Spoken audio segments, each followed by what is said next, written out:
how to clean and strengthen the respiratory system. First பார்த்தீங்கன்னா stream inhalation, ஆவி பிடிப்பது. இது மூலமாக பார்த்தீங்கன்னா சுவாச உறுப்பில் இருக்கக்கூடிய அனைத்து கழிவுகளையும் மிக எளிதாக வெளியேற்றலாம். அதே சமயம் ஆரம்ப நிலையில் இருக்கக்கூடிய வைரஸ் மற்றும் பாக்டீரியா தொட்டுக்களை எளிதாக அழிக்க முடியும். இது மட்டும் இல்லாமல் நெஞ்சில் கட்டி இருக்கக்கூடிய சளியையும் கூட உருகி வெளியேறதுக்கு இந்த ஸ்டீம் இன்ஹலேஷன் ரொம்பவே உதவியாக இருக்கும். ஸோ நுரையீரலை க்ளீன் பண்ணணும் அப்படின்னு நினைக்கிறவங்க முதல்ல செய்ய வேண்டியது இந்த ஸ்டீம் இன்ஹலேஷன் தான். ஸோ வாரம் ஒரு முறை ஆவி பிடித்துட்டு வந்தாலும் போதும், நுரையீரலில் எந்த ஒரு அழுக்கும் படியாமல் தடுக்கலாம்.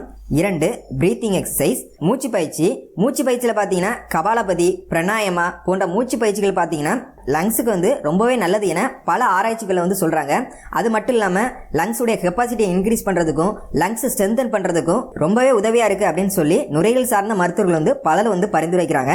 இந்த மூச்சு பயிற்சி செய்கிறது மூலமாக உடல் முழுவதும் ஆக்சிஜன் அதிகரிக்கிறது மட்டும் இல்லாமல் ஆயுளும் கூட அதிகரிக்கும். ஸோ இந்த பயிற்சிகளை காலை எழுந்ததும் செய்கிறது மூலமாகவும் நுரையீரலை ஆரோக்கியமாக பாதுகாக்கலாம்.